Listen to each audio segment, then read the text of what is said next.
Using a throwaway, because my family knows my main account. I'm Maya, 34 female, and I need to get this off my chest because I feel like I'm losing my mind. My therapist says writing this out might help, so here goes. I was 7 years old when my sister Emma was born. Before that, I was the center of my parents' world. Dad would take me to baseball games, Mom would braid my hair every morning, and we'd have movie nights every Friday. Life was good, normal, happy. Then Emma arrived 2 months early. I remember the night so clearly. Mom's friend Mrs. Chun rushed into my room at 2 a.m., threw some clothes in a bag, and told me we were going to stay with Grandma for a while. Mom was at the hospital. The baby was coming, but something was wrong. The next few weeks were a blur of hospital visits where I wasn't allowed in the room, hushed conversations that stopped when I entered, and adults with worried faces. When they finally brought Emma home, she was so tiny. Tubes, monitors, the works. I wasn't allowed to touch her. I wasn't allowed to get too close. I couldn't even breathe, too hard near her incubator. That's when everything changed. Within a month, our house transformed into what I can only describe as a medical clean room. Mom installed HEPA filters in every room. Hand sanitizer stations appeared everywhere. The smell of bleach became so constant that to this day, I gag when I smell it. But here's the thing that destroyed my childhood. Whenever I showed even the slightest sign of being sick, I was shipped off to Grandma's house immediately. And I mean immediately. Sneezed once. Pack your bags. Maya's going to Grandma's. Coughed twice. Off to Aunt Linda's. Complained about a sore throat. 2 weeks at Uncle Robert's. At first, I didn't mind. Grandma made the best chocolate chip cookies, and Aunt Linda had a pool. But then I started to notice the pattern. I'd come home, and Emma would be fine. Perfectly fine. Playing, laughing, no signs of a life-threatening illness that required my exile. I was 8 years old when I realized the truth. I wasn't being sent away to protect Emma. I was being removed because I was inconvenient. Emma learned to work the system early. By the time she was 5 and I was 12, she had it down to a science. Big test at school. Emma would wake up with a fever. Mom would keep her home, and I'd have to tiptoe around the house doing Emma's chores so she could rest. Piano recital I'd been practicing for. Emma developed breathing problems the morning of. Mom and Dad stayed home with her. I performed to an audience of my piano teacher and 2 other students' parents who felt bad for me. My 13th birthday party, Emma had a severe allergic reaction to something at lunch. The party was canceled. We spent my birthday in the ER waiting room while doctors ran tests that found absolutely nothing wrong. But here's what really broke me. I made the state finals for the science fair. I'd spent 6 months building a working model of a sustainable home using solar panels and rainwater collection. I was so proud. The competition was on a Saturday. Friday night, Emma spiked a fever of 99.1. Not 100. Not 101. Barely above normal. But it was enough. Mom and Dad couldn't possibly leave her. They missed my competition. I won 2nd place. I stood on that stage, accepted my medal and my scholarship check for $5,000, and there was no one there for me. My science teacher, Mrs. Rodriguez, actually cried. She drove me home and tried to tell my parents how well I'd done. "That's wonderful, Maya," Mom said, barely looking up from Emma's forehead thermometer. "Can you keep it down, though? Your sister needs rest." 2 weeks later, Emma had a 3-minute clarinet recital at her elementary school. She played Hot Cross Buns so badly that I'm pretty sure she violated the Geneva Convention.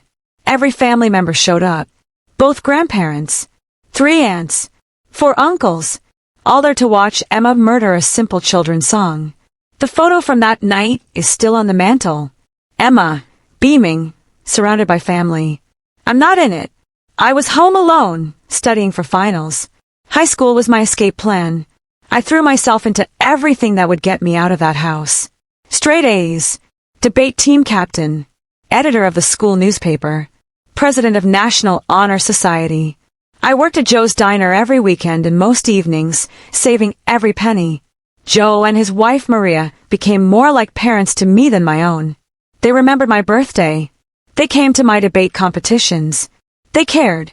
College applications came around, and I applied to 15 schools without telling anyone. I got into all 15, including Stanford with a full scholarship. The day I got my acceptance packet, I walked into dinner with the envelope. Emma was complaining about her algebra teacher. Mom was sympathizing. Dad was scrolling on his phone. I got into Stanford, I said. Full ride. Mom looked up. That's nice, honey. Can you pass the salt? Emma perked up. Wait, Stanford. That's in California. You're leaving. Yes. She burst into tears. Real tears this time. But who's going to help me with my homework? Who's going to drive me places? You can't just abandon me. Mom actually looked at me with disappointment. Maya, your sister needs you. Couldn't you have chosen something closer? Maybe community college for a year or two. I left the table. Packed my room that night.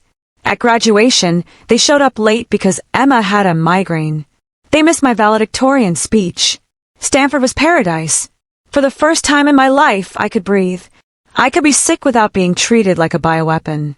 I could succeed without it being overshadowed by Emma's latest drama.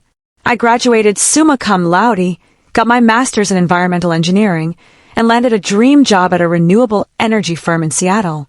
By 26, I was leading projects worth millions. By 30, I was a senior director making more money than I ever imagined. I kept minimal contact with my family. Birthday cards, occasional phone calls. They never asked about my life. Every conversation was about Emma, Emma's new boyfriend, Emma's job at the mall, Emma's apartment that they were helping her pay for, Emma's car that they bought her, Emma's credit card debt that they covered. I stopped calling. Last year, Emma got engaged to a guy named Derek who, from what I gathered, worked part-time at a video game store and spent most of his time streaming on Twitch. Mom called me for the first time in 8 months. Maya, wonderful news. Emma's getting married. We need you to come home for the engagement party. When is it? Next Saturday. Mom, I can't just drop everything with a week's notice. I have a major presentation. Maya Eleanor Rodriguez, your sister is getting married. This is a once-in-a-lifetime event. Surely your little work thing can wait. My little work thing was a presentation to the Department of Energy about a $50 million renewable energy project. But sure, Mom. I didn't go. I sent a nice gift. A $500 stand mixer that Emma registered for. The phone call started. Mom crying about what a disappointment I was. Dad lecturing me about family obligation. Emma's passive-aggressive texts about how I clearly never loved her. I blocked them all for a month. I needed space. 2 months ago, Grandma had a stroke. She's okay now, thank God, but it was serious enough that I flew home immediately. I spent every day at the hospital with her. Mom and Dad would visit for an hour, then leave because Emma needed them for wedding planning. Emma came once, stayed for 15 minutes, and left because hospitals made her anxious. One night, I was alone with Grandma. She was tired but lucid, and she held my hand tight. Maya, baby, I need to tell you something. Something I should have told you years ago. She told me that when Emma was 7 years old, she overheard her telling Mom that she wasn't sick. That she was faking. Emma had been faking sick to get attention since she was 5 years old. Grandma had told my parents. They didn't believe her.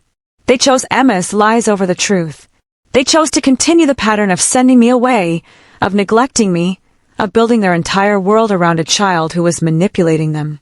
I tried, sweetheart. I tried so many times to make them see. But Emma was so convincing, and they wanted to believe her. I think they felt guilty about her rough start, and they overcompensated. And you paid the price. I sat in that hospital room and cried for the first time in years. 20 years of my life, shaped by a lie. 20 years of feeling like I wasn't enough, wasn't worthy, wasn't loved. All because a 5-year-old learned that fake tears and phantom fevers got her attention. I drove straight to my parents' house. It was 11 p.m. I didn't care. I walked in without knocking. They were all there. Mom, Dad, Emma, and Derek, planning wedding seating charts. We need to talk. Mom looked up, annoyed. Maya, it's late. Emma has a dress fitting tomorrow and needs her rest. I just spent the evening with Grandma. She told me something interesting. Emma's face went white. She told me that when Emma was 7, she heard her admit to faking being sick. And she told you. And you didn't believe her. Silence. That's ridiculous, Mom said, but her voice wavered. Emma had medical conditions. She was fragile. Was she, Mom? Was she really? Because I pulled her medical records. Do you want to know what I found?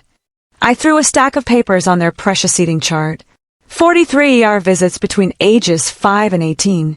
You know how many resulted in actual diagnoses? 3. 3 actual medical problems. A sprained ankle, a legitimate case of flu, and 1 ear infection. 40 other visits. Nothing. No fever. No breathing problems. No allergic reactions. Nothing. I turned to Emma, who was now crying. Real tears, probably for the first time in her life. You destroyed my childhood. You stole my parents. You made me feel like I was toxic, like my very existence was dangerous.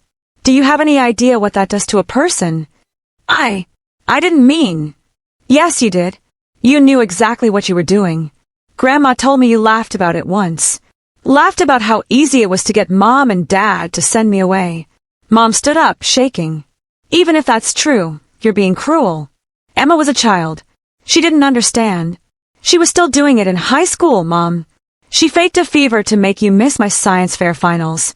She faked a migraine to make you late for my graduation. When does it stop being she was just a child and start being she's a manipulative liar? Dad finally spoke. What do you want, Maya? An apology. Fine. We're sorry. Is that enough? No. What I want is for you to admit that you chose wrong. That you built your entire parenting strategy around a lie. That you neglected one daughter to enable another daughter's manipulation. I want you to admit that you failed me. The room was silent. Get out, Emma said quietly. This is my house. Actually, I said calmly, it's not. It's Mom and Dad's house. The house they're paying the mortgage on because you can't afford your own place. Speaking of which, who's paying for this wedding, Emma? Let me guess. Mom and Dad. Derek shifted uncomfortably. How much are they spending? $30,000? $40,000?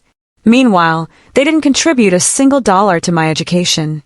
I paid for everything. Student loans I just finished paying off last year. But sure, let's drop 50 grand on a wedding for a woman who spent 20 years lying to get attention. I turned to my parents. I'm done. I'm done pretending we're a family. I'm done watching you enable her. I'm done being the forgotten daughter. Maya, please. Mom reached for me. No. You made your choice 20 years ago. Every time you sent me away. Every time you believed her over me. Every time you missed something important because Emma had another convenient crisis. You chose. So now I'm choosing. I'm not coming to the wedding. I'm not sending a gift. In fact, I'm not having any contact with any of you until Emma admits what she did and you admit that you enabled it. I walked out, got in my car. My phone started ringing immediately. First Mom, crying hysterically. Then Dad, angry and defensive. Then Emma's number over and over. Then relatives I hadn't spoken to in years, all calling to tell me I was cruel, heartless, vindictive. I blocked every single one.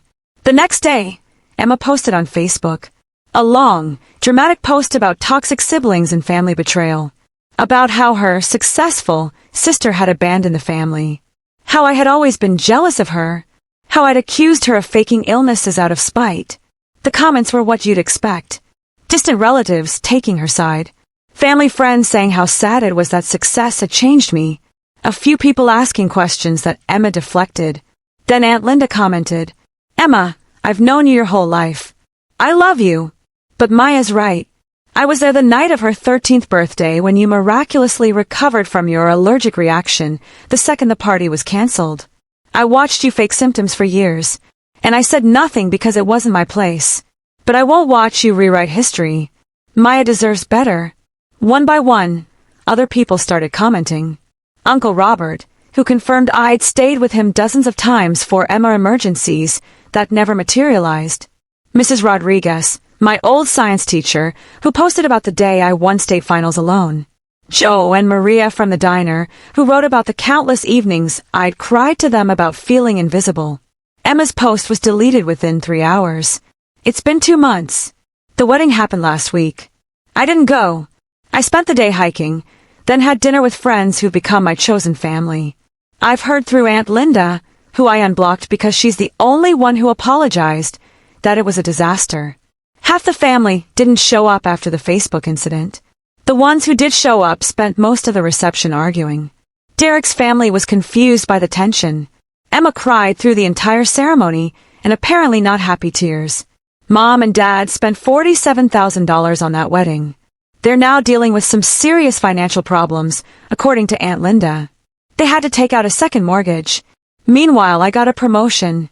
I'm now vice president of development at my company. I bought a house with a view of Puget Sound.